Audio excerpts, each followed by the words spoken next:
Hello, नमस्कार. आता ह्या टॉपिकमध्ये नळ आणि जी टाकी आहे, टाकी भरण्यास किती वेळ एवढा नळ चालू ठेवला तर लागतो. त्यानंतर दुसरा नळ, दोन्ही नळ चालू ठेवले तर किती वेळ लागेल, किंवा एक नळ चालू ठेवला आणि एक रिकामा करतोय, टाकी निगेटिव्ह वर्क करतोय, हे प्रकार असू द्या. किंवा एक मुलगा एवढं काम ए हा एवढ्या दिवसात करतो, दुसरा बी हा एवढ्या दिवसात करतो, दोघे मिळून किती दिवसात करतील. जसं दोन्ही नळ मिळून किती दिवसात टाकी भरतील, तसं दोघ जण मिळून किती दिवसात ते काम करतील. आणि एक नळ टाकी भरतो, एक नळ रिकामी करतोय, तसंच एक जण एवढं एवढं काम करतोय आणि दुसरं ते काम पुसून टाकतोय किंवा दुसरं ते काम नष्ट करतोय. तर म्हणजे ह्या सगळ्यांचा बेस एकच आहे. आणि बेस कसा आहे, तर याची थेरी एक 5 मिनिटात पाहू आणि त्यानंतर आलेले प्रॉब्लेम पाहू. म्हणजे वर्क टाइममध्ये हे ॲक्च्युली एक्झाम्पल आपण पाहतो, पाईप अँड सिस्टममध्ये पण पाहतो, पण यांच्या सगळ्यांचा बेस एकच आहे, इफिशियन्सी. एवढं एवढं वर्क करतोय आपण. ए हा समजा हा वर्क करतोय, काय असेल हे, हा केक खायचं काम आहे समजा, तर कोण करतोय, हा ए करतोय. त्याची इफिशियन्सी किती आहे, दर दिवसाला तो केकचा असे पार्ट केले समजा, किती 1 2 3 4 4 8 पार्ट आहेत. दर दिवसाला त्याची इफिशियन्सी पर डे एक पार्ट खाण्याची, तर त्याला किती दिवस लागतील, हे दिवस म्हणजे डेज. दर दिवशी एक खाणार, अशा 8 पार्ट आहे, आज 1, उद्या 2, 3, 4, 5, 6, 7, 8 दिवस लागतील. हा याचा बेस आहे. म्हणजेच कोणतं पण काम करू दे, केक खाण्याचं असू द्या नाही तर काय असू द्या, ते काम करताना त्याची पर डे हे एक लिहा, किंवा त्यालाच इफिशियन्सी म्हणा, ती किती आहे. म्हणजे ते काम पर डे असू द्या किंवा पर अवर असू द्या, पर मिनिट असू द्या, काय असेल ते, त्यालाच ती इफिशियन्सी म्हणतो आपण. ती किती आहे आणि तशाने त्याला किती तास लागतील, किती दिवस लागतील, किती महिने लागतील. एका महिन्यात तो एक पार्ट करतो. आता ही बिल्डिंग बांधायचं काम आहे, ही 8 मजली बिल्डिंग आहे, एका दिवसाला एक मजला बांधतोय तो, एका महिन्याला. तर इथं पर मंथ येणार फक्त, म्हणजे त्याची इफिशियन्सी. आणि इथं टोटल मंथ्स येणार, हे पर मंथ, आणि इथं टोटल मंथ्स. म्हणजे या सगळ्याचा बेस फिरून फिरून एकाच जागेवरती येतो, ते म्हणजे काम, त्याची इफिशियन्सी रिस्पेक्टिव्ह टाइम झोनमध्ये. मग कधी ती पर दिवसाची असते, कधी पर मंथची असते, कधी प्रति तास असते, कधी टाकी भरताना पर मिनिट असते. तो टाइम झोन झाला. ओके.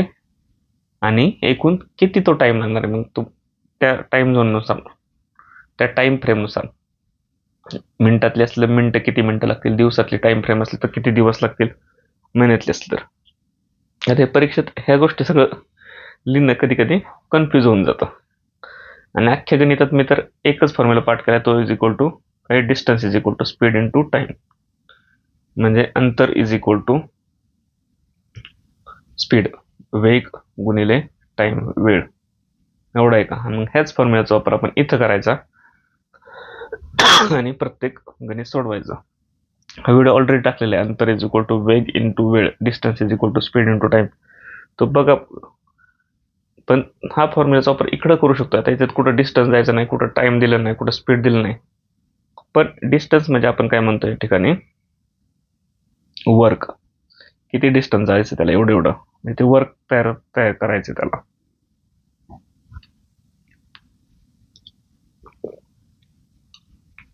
नंतर वेग हा स्पीड, स्पीड म्हणजे काय म्हणतो आपण, इफिशियन्सी.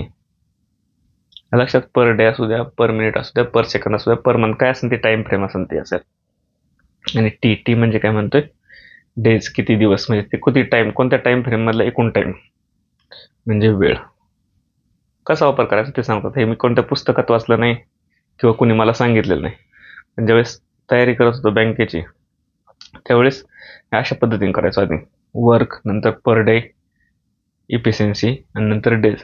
पण नंतर लक्षात आलं तेच ह्या गोष्टी आहेत, म्हणून कधी कधी कन्फ्यूज होण्याशिवाय पर डे इफिशियन्सी काढण्यापेक्षा हाच फॉर्म्युला सरसकट वापरायला लागलो, तो बसला, फिट बसून गेला. पाहूयात आता हे गणित, हे आलं लक्षात. म्हणजे अशी गणित दिसली ना, 2 नळ चालू आहे, किती दिवस टोटल लागेल? किंवा एक नळ चालू आहे, एक खालून चालू आहे, जेणेकरून टाकी रिकामी होते, तर किती दिवस लागतील? 2 जण एकत्र काम करतात, 3 जण एकत्र काम करतात, एक आड एक काम करतात. तर प्रत्येक ठिकाणी अशा पद्धतीने जायचं. तर कसं ते आपण बघू. हा कधी आलेला प्रश्न आहे? 2022च्या टॅक्स असिस्टंट मेन्सला आलेला प्रश्न आहे. एकच मिनिट, हा रिफ्रेश करतो.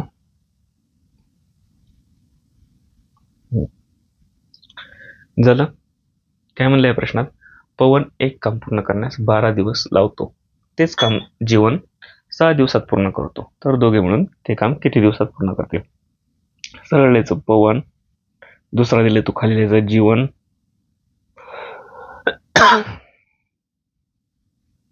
पवन झाला, जीवन झाला. आपला formula distance is equal to speed into time, D is equal to S D.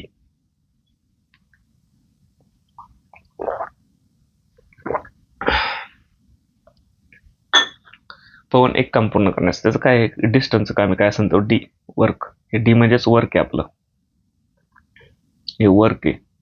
ते पहिल्या वेळेस लिहितो मी लाल अक्षरात, नंतर काय पुढच्या वेळेस लिहित नाही, तुम्हाला लक्षात यायला. स्पीड म्हणजेच इफिशियन्सी आहे, इफिशियन्सी लक्षात ठेवा, किंवा पर डेचं काम आहे ते. आणि टी म्हणजेच दिवस आहेत, वेळेत किती दिवस लागतील ते. हे काही लिहायची गरज नाही. डिस्टन्स स्पीड आणि टाइम एवढं लिहिलं तरी चालतं, फक्त पहिल्या वेळेस ते सांगतो का. आता पवन काय म्हणतोय? 12 दिवस लावतो एक काम पूर्ण करण्यास. लिहिलं डे, टीच्या खाली टी, 12 दिवस. काय असेल ते हे काम XYZ. जीवन 6 दिवस लावतो, जीवन तेच काम करायला 6 दिवस लावतो, तर दोघे म्हणून ते काम किती दिवसात पूर्ण करतील? आता वर्क तर सेमच आहे, तेच काम आहे. कुठं लिहिलं तर मग तेच काम म्हणजे वर्क सेम आहे. आता वर्क असं मानलं, त्यांचा लसावी मांडला 12/6 किंवा 12च्या 6च्या पटीत असलेली लहानात लहान संख्या मानली, लसावी समजत नसेल तर, जेणेकरून आपल्याला स्पीड काढायला सोपं जाईल. ते वर्क समजा 12 आहे, 12 काम, काही पण काम असू द्या, 12 मजली बिल्डिंग बांधायचं काम असू द्या, काही असू द्या, 12 काम आहे, तर याला 12 दिवस लागतात. तर हा किती दररोज काम करणार? पवन दररोज एक काम करणार ना, म्हणजे 12 गुणिले 1 12. आणि हा जीवन 6 दिवस लागतोय, म्हणजे दररोज 2 काम करतोय. हे स्पीड म्हणजे इफिशियन्सी. लक्षात त्याची किती आली? याची 1 आली, याची 2 आली. 12 12 आणि 6 2 12. कसं? आता पवन दररोज एक काम करतोय, आज एक केलं, उद्या एक केलं, परवा एक केलं, परवा आजचं, उद्याचं आणि परवा 3 झाले, त्यानंतर चौथ्या दिवसाखेर 4 झाले. असे त्याला 12 दिवसात तो कुठपर्यंत पोहोचणार आहे? दररोज एक एक काम करून 12 काम होणार आहे, मग टोटल काम आलं 12. तेच जर जीवनकडे गेलो तर जीवन आज 2 करतोय, उद्या अजून 2 म्हणजे 4 झाले, परवा अजून 2 6, नंतर अजून 2 8, नंतर अजून 2 10, नंतर अजून 2 12. म्हणजे असं 2 2च्या आणि तो 6 दिवसातच ते फिनिश करून टाकलं. म्हणजे दररोज 2 काम असं करून त्याला 12 पर्यंत पोहोचायला 6 दिवस लागले, आणि एक काम त्याला 12 पर्यंत पोहोचायला 12 दिवस लागले. इथपर्यंत समजलं? आता हे पहिल्या वेळेस समजून सांगितलं, 12 काम करायला 12 दिवस लागतात, तर त्याचं दररोजचा स्पीड किती येणार? 1 येणार. हा जीवनला 12 काम करायला 6 दिवस लागतात, दररोज किती? 2 दिवस 2 काम करीत असणार. तसं केल्याने तो 6 दिवसात ते पूर्ण काम करू शकतोय. म्हणून ह्या दोघांचा गुणाकार कधी पण वर्क येणार. तर आपल्याला काय विचारलं? ते काम किती दिवसात पूर्ण करतील दोघे म्हणून. आता याचा स्पीड एका दिवसाचा स्पीड आहे, इफिशियन्सी पर डे म्हणलंय पण, किंवा इफिशियन्सी म्हणली, किंवा स्पीड म्हणलाय, हा एका दिवसाचा आहे. पवनचा 1 आहे, जीवनचा 2 आहे, दोघांचा मिळून किती झालं? 2 आणि 1 3. तर दोघे मिळून एका दिवसात 3 काम करतात, टोटल काम 12 आहे, is equal to distance equal to speed into time घेतला आपण टी, इकडे गुणाकार 3 आहे, भागाकार लिहिला, म्हणजे 3 चौक 12, किती? 4 दिवस आले इथं. या लक्षात? किंवा गोष्टीसारखं बघा, आता दररोज 3 काम करतात दोघं मिळून. हा पवन दररोज एक काम करायचा, जीवन दररोज 2 काम करायचे, दोघे मिळून दररोज 3 काम करतात. आज 3, उद्या 3, 6 झाले, परवा 3, 3 दिवसात 9 झाले, आणि अजून 3, 4 दिवसात 12 झाले, म्हणजे 4 दिवस लागले. झालं. 4 दिवस. पर्याय नंबर 1. 48चं 1. आता परीक्षेत कसं सोडायचं? परीक्षेत सिम्पली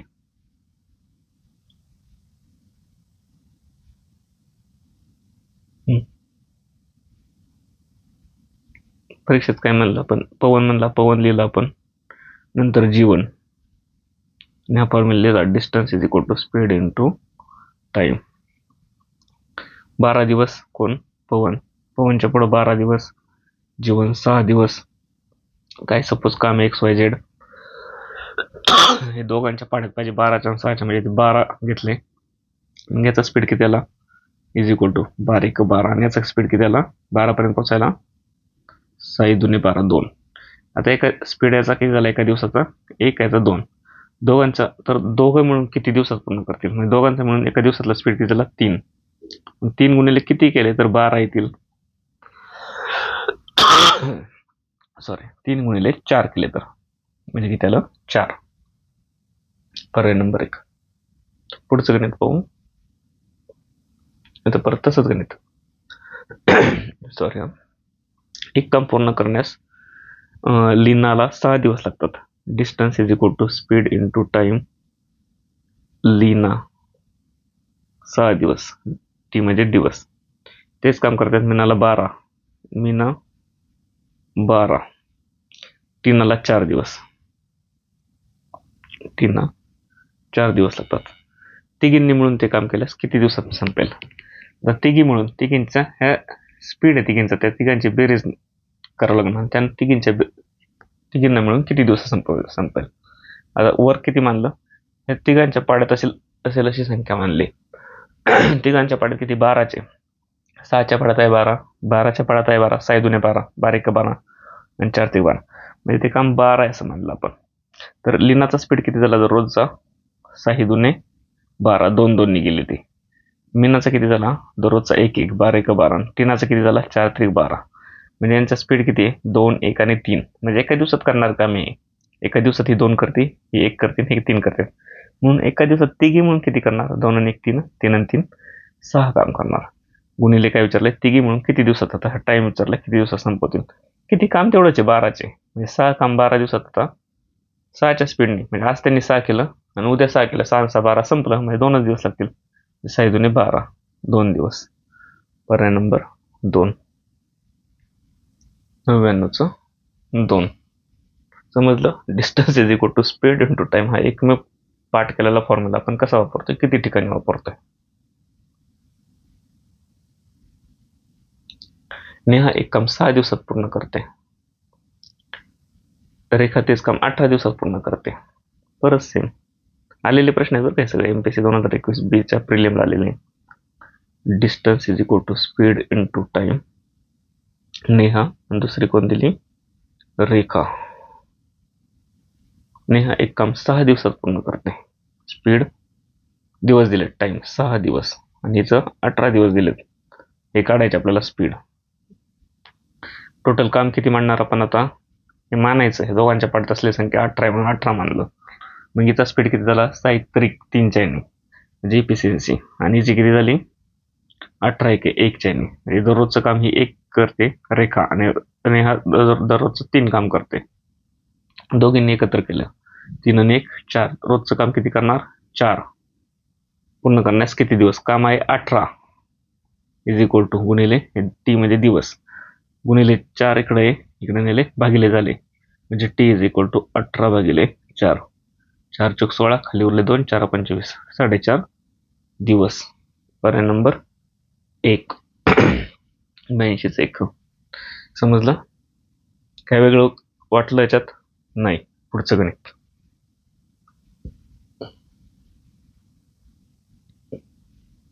एक बांधकाम करण्यासाठी 10 समान वेगाने काम करणाऱ्या कामगारांची नेमणूक केली.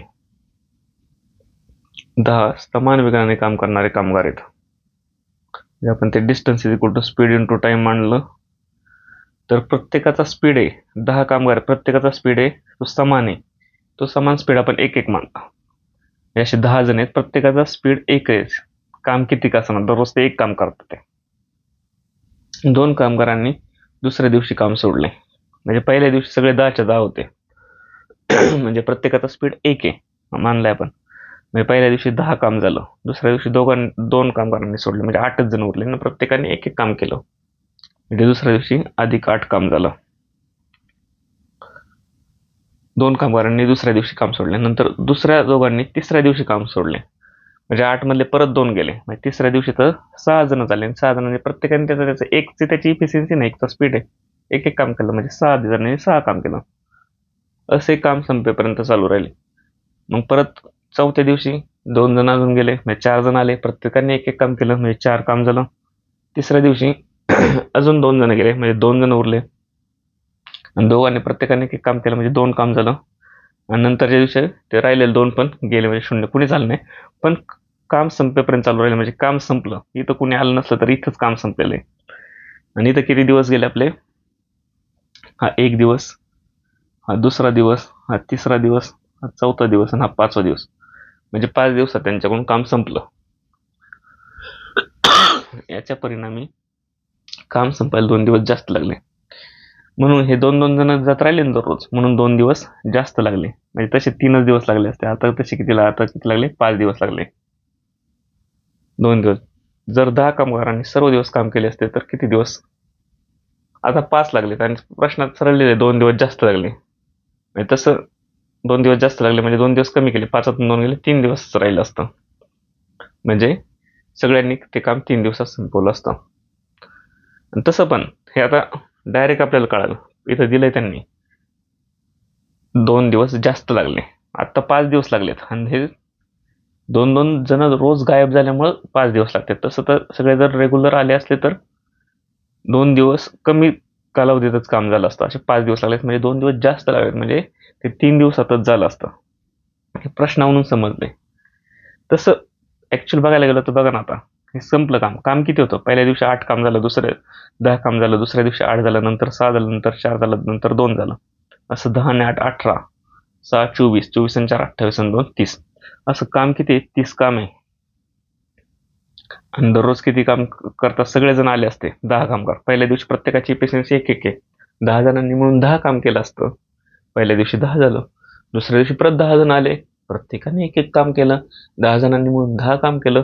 असं दुसऱ्या दिवशी 10 झालं, परत तिसऱ्या दिवशी 10 झालं, 10 10 10, असं 3 दिवसातच हे आपलं 30 काम संपलं का?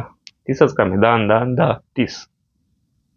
म्हणजे असं पुढं विचार करून पण गेलो असतो, एकूण काम किती तयार झालं, हे सगळ्यांची बेरीज. आणि प्रत्येक जण प्रत्येक दिवशी आलाय, हे 10 10 10 30, असं पण गेलो असतो तर आलो असतो. पण 5-10 सेकंद लवकर उत्तर आलं असतं. किती? कसं? की 2 दिवस जास्त लागले. आता 5 दिवसात झाले, पण 2 दिवस जास्त लागले असं म्हणणं आहे त्यांचं. तर 5तून 2 गेले, 3 दिवस. 91चा 2 नंबर. हे टाइम वर्कच्या बाबतीत असे distance is equal to speed into time हे फॉर्म्युला वापरून सोडवले. आता नळ आणि हौद जी गणित असतात ते एक पाहू. हाच फॉर्म्युला वापरतोय आपण तिथं सुद्धा. एकच सेकंद, ते प्रश्न काढतो मी.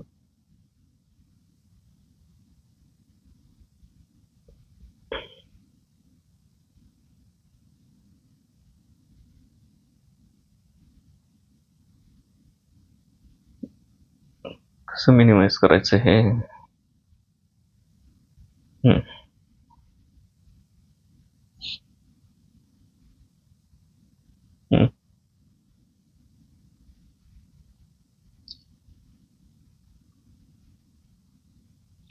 हा, आता हे प्रश्न बघू.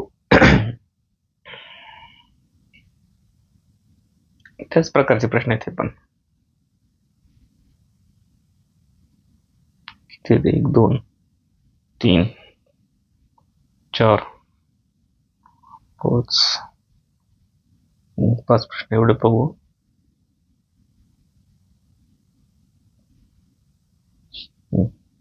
पाच आहेत ना.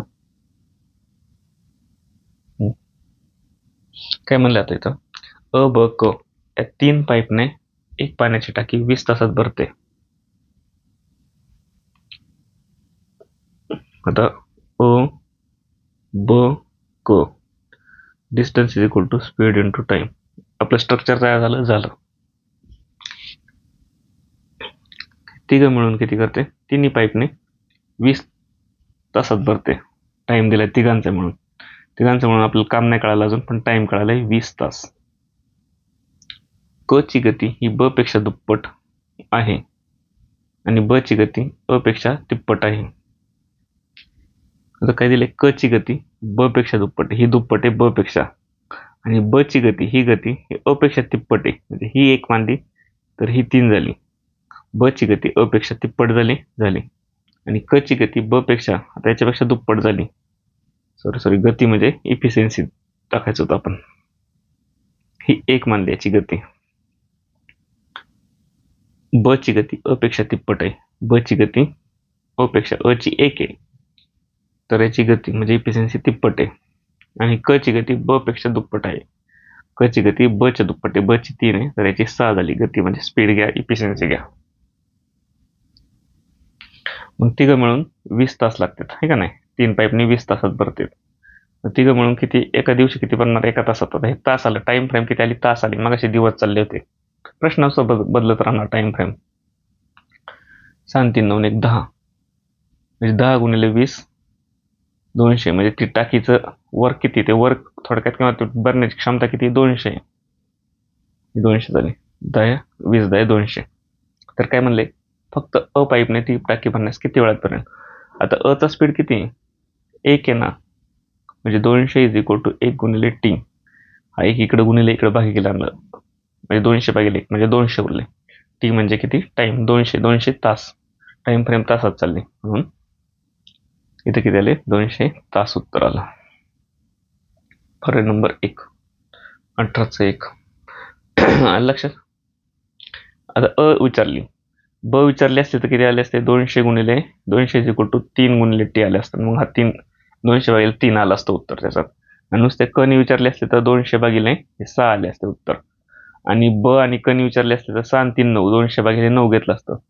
अ आणि ब ने विचारले असतं 3 आणि 1 4, 200 भागिले 4 विचारलं असतं. तर अ पाईपने ते विचारले आपल्याला, अ पाईपने किती वेळ लागेल. इथं विचारलं असतं अ आणि ब ने. अ आणि ब किती, 3 आणि 1 4, जे एका तासाला 4 4 ने भरतात, असं त्यांना कुठपर्यंत जायचे, 200 पर्यंत जायचे. असे किती टाइम लागणार, टी. म्हणजे 200 भागिले 4 म्हणजे 50 तास लागले असते अ आणि ब ने. आलं लक्षात. असं गणित कसं पण फिरून विचारू शकतात ते. पुढचं, ए आणि बी एक काम एकत्रितपणे 15 दिवसात करतात. A B distance is equal to speed into time. एकत्रितपणे 15 दिवसात पूर्ण करतात. त्यांचा टाइम किती, दोघांची बेरीज 15 दिवसात. टी म्हणजे दिवस, 15 दिवसात. तेच काम बी एकटा तेच काम 20 दिवसात पूर्ण करतो. बी किती, इथं 20 दिवस आहे, तर ए किती दिवसात पूर्ण करेल. झालं. आता ह्या दोघांचं मिळून मांडल्यावर काय, ए प्लस बी हा खाली. आता इथं काम असं मांडायचं, डिस्टन्स असं मांडायचं, दोघांच्या पाड्यात असलेलं. मग असे पाहिलं आपण दोघांच्या पाड्यात किती, 20 नाही, 20 दुने 40 नाही, 40 त्रिक 60, 20 त्रिक 60 नाही, 60 आहे, 15 चूक 60, म्हणजे हे काम किती, 60 आहे म्हणलं आपण. तर दोघांचा मिळून स्पीड किती झाला, 15 दिवस लागतात. मग स्पीड किती झाला, 15 गुणिले किती म्हणजे 60, 15 गुणिले 4, 20 गुणिले किती, बीचा 3 झाला. आता दोघांचं मिळून हे 4 आहे स्पीड, तर याचा किती, याचा 3 आहे बीचा, तर याचा किती असणार, 1, 3 आणि 1 4. आणि आपल्याला काय विचारलंय, ए एकटा ते काम किती दिवसात पूर्ण करेल. याचा स्पीड आता 1 आहे, काम आहे 60. ए आज 1 करतोय, उद्या 2 करतोय, अजून परवा अजून 1 करतोय, 3 होतोय, अजून 1 करतोय, 4. असं 1च्या स्पीडने त्याला 60 पर्यंत पोहोचायला 60 दिवस लागणार आहे. म्हणजे 1 गुणिले 60 इज इक्वल टू 60. म्हणजे ए किती दिवसात पूर्ण करेल, 60 दिवसात. पर्याय नंबर 1. समजलं. सोपा प्रश्न होता. काही जण म्हणतात 1 छेदलायचं असं, पण ते का, त्याचा बेस आहे.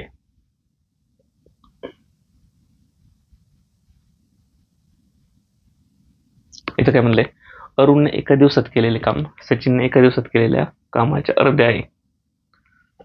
तसेच सचिनने एका दिवसात केलेले काम राहुलने एका दिवसात केलेल्या कामाच्या अर्धे आहे. आता 3 जण बरं का, अरुण, दुसरा सचिन आणि तिसरा कोण आहे, राहुल.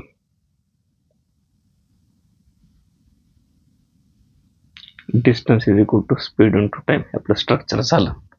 यात फक्त किमती मांडत जायचं. अरुणने एका दिवसात केलेलं काम सचिनने एका दिवसात केलेल्या कामाच्या अर्धे आहे. अरुणने एका दिवसात केलेलं काम अरुणचा स्पीड म्हणजे एका दिवसात केलेलं काम सचिनने केलेल्या कामाच्या अर्धे आहे. यांनी एक केलं तर सचिनने डबल केलंय 2. लक्षात अरुणने एका दिवसात केलेलं काम 1 आहे. सचिनने केलेल्या कामाच्या अर्धे आहे. 2च्या अर्धे 1 आहे. तसेच सचिनने एका दिवसात केलेले काम सचिनने एका दिवसात किती केले 2. ते राहुलने एका दिवसात केले अर्धे म्हणजे राहुलने 4 केले तेव्हा सचिनचा अर्ध झाले 2. जर राहुल एकटा ते काम 14 दिवसात पूर्ण करू शकतो. राहुलचा टाइम 14 दिवस लागतील. तर 14 चोक 56 म्हणजे ते काम किती 56. आता काम तर कळालं आपलं 56. 56 काम काही बदलणार नाही अरुणच्या बाबतीत सचिनच्या बाबतीत राहुलच्या बाबतीत 56 काम ते कामाचे तेवढंच राहणार कोणी पण या. काम तर कळालं 56 आहे. यांच्या प्रत्येकाची इफिशियन्सी कळाली स्पीड कळाला 1 याचा 2 याचा 4 आहे. तर आपल्याला काय विचारलंय अरुण सचिन आणि राहुल मिळून ते काम किती दिवसात पूर्ण करतील. आता त्यांचा एका दिवसाचा स्पीड किती तिघांचा मिळून किती झाला 2 आणि 1 3 4 आणि 3 7 स्पीड झाला. म्हणजे हे 56 काम करायला 7च्या स्पीडने तिघांनी मिळून 7 काम करतात रोज. किती दिवस लागतील हे डेज. 7 इकडे गुणिले भागिले ना 7 इकडून 7 8 56 म्हणजे किती 8. पर्याय नंबर 3 88चं 3 नंबर. काय केलं structure distance is equal to speed into time. पुढचा प्रश्न पाहू. कधी आलेला आहे बघा प्रश्न 2024च्या ग्रुप सी प्रिलियमला. आता हा 2024च्या ग्रुप बी प्रिलियमला आलेला आहे. भूषण एक काम 80 दिवसात पूर्ण करतो परंतु 10 दिवस काम केल्यानंतर भूषण निघून गेला व उर्वरित काम नीरजने 35 दिवसात पूर्ण केले. तर एकटा नीरज तेच काम किती दिवसात पूर्ण करेल. आता जे फॉर्म्युले वगैरे पाठ केलेले असतात 1/1 त्या अशा ठिकाणी चालत नाही कारण ह्या अशा ठिकाणी अर्धवट कोणतरी सोडून गेलेलं आहे. झालं. आता कोण आहे आपल्याला भूषण आहे आणि दुसरा कोण आहे नीरज आहे. Neeraj. Distance is equal to speed into time. झालं. भूषण एक काम 80 दिवसात पूर्ण करतो. तर भूषण त्याचा टाइम किती 80 दिवस. परंतु 10 काम केल्यानंतर भूषण 10 काम केल्यानंतर तो निघून गेला नीरजने 35 दिवसात पूर्ण केला. आता हे कसं मांडायचं भूषणचा स्पीड आपल्याला काहीतरी मानावं लागेल. भूषणचा स्पीड रोजचा 1 मानला तर ते काम 80 आपण समजू. बरोबर आहे. आता भूषण 1च्या स्पीडने 80 दिवस काम करतोय. भूषण एक काम 80 दिवसात पूर्ण करतोय. पहिलीच लाईन आहे. भूषण एक काम 80 दिवसात पूर्ण करतोय म्हणजे टी 80 झाला. स्पीड 1 आहे. स्पीड 1 मानला आपण म्हणून त्याचं टोटल काम किती झालं 80 काय झालं आता टोटल काम झालं बरं का. टोटल काम. आता 10 दिवस काम केल्यानंतर भूषण निघून गेला. आता भूषण आला 80 दिवस जाणार होता तो 80 दिवस काम केलं असतं त्याने रोज एक तर त्याचं 80 काम संपलं असतं 80 दिवसात. पण त्याने किती केलं 10 दिवसच काम केलं म्हणजे 80 काम होतं ते 10 दिवस केल्यामुळे 10 कमी झालं म्हणजे उरलं काम किती 70च काम उरलं. लक्षात 10 दिवस काम केल्यानंतर म्हणजे भूषणने 10 कामच केलं 70 काम अजून शिल्लक आहे. भूषण निघून गेला आता 70 काम शिल्लक आहे. हे 70 काम शिल्लक आहे ते उर्वरित काम म्हणजे 70 काम शिल्लक राहिलेलं नीरजने 35 दिवसात पूर्ण केलं. नीरजचा टाइम किती आला 35 दिवसाचा आला. तर 70 इज इक्वल टू आता उरलेलं काम म्हणून 70 का घेतले तर 10 काम ऑलरेडी भूषणने संपवलेलं आहे म्हणजे 80तून 10 गेले 70 काम उरलं म्हणून 70 घेतलं. उर्वरित कामच भूषण नीरजने केले ना. उर्वरित काम किती उरलं 70 म्हणून 70 घेतलं. उर्वरित काम नीरजने 35 दिवसात पूर्ण केलं. हे दिवसाच्या दिवस. नीरजचा स्पीड किती आला यस म्हणजे हा यस इकडे गुणिले 35 गुणिले भागिले नेला 35 दुने 70 म्हणजे हा किती आला स्पीड 2 आला. 35 दुने 70 आलं लक्षात. आता आपल्याला याचा पण स्पीड कळाला याचा पण स्पीड कळाला आणि टोटल काम पण माहिती 80 बरं का 70 नाही उर्वरित काम आहे 70 हे टोटल काम 80 तिन्ही गोष्टी माहिती आहे. तर प्रश्न काय विचारले त्याच्यानुसार आपण प्रश्नाला फेज करू. तर एकटा नीरज तेच काम किती दिवसात पूर्ण करेल.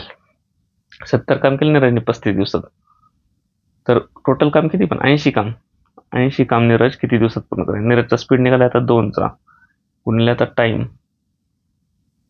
म्हणजे हे तिकडं 2 गुणिले झालं भागिले केलं इकडं म्हणजे 80च्या निम्मे 40 दिवस नीरजला ते किती दिवसात पूर्ण होईल पूर्ण काम? 40 दिवसात. पर्याय नंबर 4, 59चा 4. समजलं? आता शेवटचा एक प्रश्न पाहू.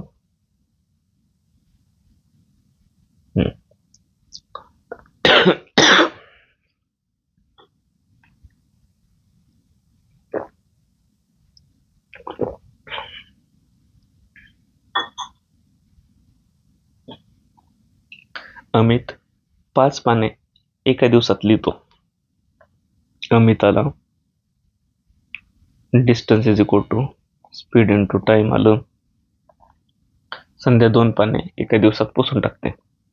अमित 5 पाने एका दिवसात नाही, अमितचा स्पीड दिलाय 5 पानांचा एका दिवसाचा लिहिण्याचा. संध्या 2 पाने एका दिवसात पुसून टाकते. आता निगेटिव्ह वर्क आलं इथं संध्याचं. -2, 2 दिवसात 2 पाने एका दिवसात पुसून टाकते. हा 5 लिहितो म्हणून हा +5 आहे आणि हा -2 आहे. 2 पुसून टाकते संध्या. जर अमित आणि संध्या एक दिवस आड काम करत असतील, पहिल्या दिवशी अमित, दुसऱ्या दिवशी संध्या, तर 60 पानांचे पुस्तक लिहायला त्यांना किती दिवस लागतील? पहिल्या दिवशी अमिताला 5 काम केलं, दुसऱ्या दिवशी संध्याला 2 काम पुसून टाकलं. हे पहिला दिवस झाला, फर्स्ट डे. हा सेकंड डे झाला. 2 दिवसाचं म्हणून त्यांचं इफेक्टिव्ह काम किती झालं? 3 झालं. म्हणजेच 2 दिवसात 3 काम झालं. तर 60 पाने पूर्ण झाल्यावर संध्या पुसणे बंद करते. तर 60 पानांचे पुस्तक लिहायला त्यांना किती दिवस लागतील? 60 पानांचे पुस्तक. आता 2 दिवसात 3 काम होते, म्हणजे 3 पानं लिहिली जातात. ते इफेक्टिव्ह बरं का. यांनी 5 लिहिली जातात, त्याने 2 पुसली जातात. म्हणजे 5 2 गेले 3. इफेक्टिव्ह 3 पानं लिहिली जातात किंवा 3 काम होतं. तर टोटल काम 60 आहे. म्हणजे 3ला आपण 20 निघूनलं तर 20 त्रिक 60, म्हणजे तिप्पट काम केलं तर तिप्पट दिवस लागतील असं जनरल आपण म्हणतो. 20 पट काम आहे. 3 × 20 60 काम आहे, तर गुणिले 2 × 20 म्हणजे 40 दिवस लागतील. हे आपण फ्लोमध्ये काढून जातो. 40 पर्याय पण आहे. पण प्रॉब्लेम कुठे येतो? एका ठराविक लेवलला अमित 5 काम करतो आणि संध्याला पुसायला चान्सेस देत नाही. त्याच्या आधीच तो 60ला पोचलेला असतो. आणि एकदा का काम 60ला पोचलं, 60 पाने पूर्ण झाल्यावर संध्या पाणी पुसणे बंद करते. म्हणजे 40 पेक्षा थोडंसं कमी असणार आहे. का? तर अमित एकदा 60ला पोचला की संध्याचा रोलच राहत नाही. आणि ह्या कॅल्क्युलेशननुसार संध्याचा रोल धरून आपण 40 दिवस काढलेत. म्हणजे एकदा 60 पानं पूर्ण झाल्यावर संध्या पुसणे बंद करणार आहे. जर असं लिहिलं असतं संध्याच एंड करणार आहे, तर 40 दिवस आलं असतं. आणि 40ला थोडं कमी पर्याय. एक 38 आहे, 31 आहे, 20 आहे. हा जवळच 38च येणार आहे. कारण 30 दिवस झाला तर इथं 2 दिवसात 3 काम आहे. बघा बरं का इथं 2 दिवसात 3 काम होते. दुसरा पर्याय 40 पेक्षा लहान 30 आहे, 20 आहे. आता 20 दिवसात 10 पट केलं, 20 दिवस घेतले तर 30च काम होणार आहे. आपल्याला तर 60 काम पूर्ण करायचे ना, पोचतच नाही आपण. हा आता 20 वाला गेलाच, 30 घेतलं. आता याचे 15 पट केले, 15 2 30 दिवस झाले. तर याचे पण 15 पट करावं. 3चे 15 पट, 15 ते 45, 45च पानं लिहिली जातील. म्हणजे 45च काम होते. 60 पर्यंत पोचतच नाही आपण. म्हणजे 30 नाही पोचत, 20 नाही पोचत. मग उरला कोणता? 38.7. आता याच्या उपर आपल्याला जर सोडवायचं झालं तर एकदम ॲक्युरेटच आन्सर काढायचं झालं, सगळे ऑप्शन क्लोज आहेत, तर 2 दिवसात झालं. 2 दिवसात किती काम झालं? 3 काम झालं. आपल्याला 60 पर्यंत पोहोचलं नाही का. 20 दिवसात किती झालं? 10 पट काम झालं, 30. अच्छा, आता 1.5 पट वाढवलं, 30 दिवस केलं. 20चे 1.5 पट 30, म्हणजे 30चे 1.5 पट 45 काम झालं. 30 दिवसापर्यंत आलो 45 काम. तर 31व्या दिवशी 30 दिवसात आपलं काम किती येतात? हे दिवस आणि हे काम 45, 1.5 पट आहे. 30 दिवसात 45 काम. 31व्या दिवशी आम्ही ते 5 पानं लिहिली, अजून 45 आणि 5 50 काम झालं. 32व्या दिवशी संध्या आली, 2 पानं पुसली 48. 33व्या दिवशी अमितने परत 5 ऍड केले. 48 5 53. 60 पर्यंत गेलो पाहिजे आपलं काम. हे काम 60 पर्यंत पोहोचलं पाहिजे. 53 पर्यंत आलोय आपण. नंतर 34व्या दिवशी संध्या आली. 2 पुसली. 53 मधून 2 गेले 51. नंतर परत अमिताला 35व्या दिवशी 5 लिहिली 56. 36व्या दिवशी संध्या आली. 2 पुसली 54. 37 दिवशी अमिताला 54 मध्ये 5 लिहिली 59 पर्यंत पोहोचला. 60 ला नाही गेला. 38व्या दिवशी संध्या आली. 2 पुसली 57. 38व्या दिवशी 57 लिहिली. तर 39व्या दिवशी जेव्हा अमित येईल तेव्हा 57 5 62 कामापर्यंत जाईल. पण स्टार्ट झालं की तो थांबतोय. म्हणजे 38 ला थांबतोय तो. 38 पॉईंट पुढे काही फ्रॅक्शनला थांबतोय. 38 मध्ये इथं 57 काम झालेलं 38व्या दिवसाकडे. म्हणजे पुढे 3च काम करायचे आपल्याला. पण तो करतोय एका दिवसाला 5, म्हणजे 5 पैकी 3 ला थांबतोय तो. म्हणजे 38.3/5 म्हणजेच 38.3/5 म्हणजे 38.6. झालं लक्षात? पर्याय नंबर 2 असं पण सोडू शकतो. समजलं? आलं लक्षात? जास्तीत जास्त लाईक करा, शेअर करा. या ठिकाणी आपण थांबूया. ओके. काय अडचण आली असेल, समजलं असेल तर कमेंटमध्ये विचारा. चालतंय? ठीक आहे. ओके. थँक्स.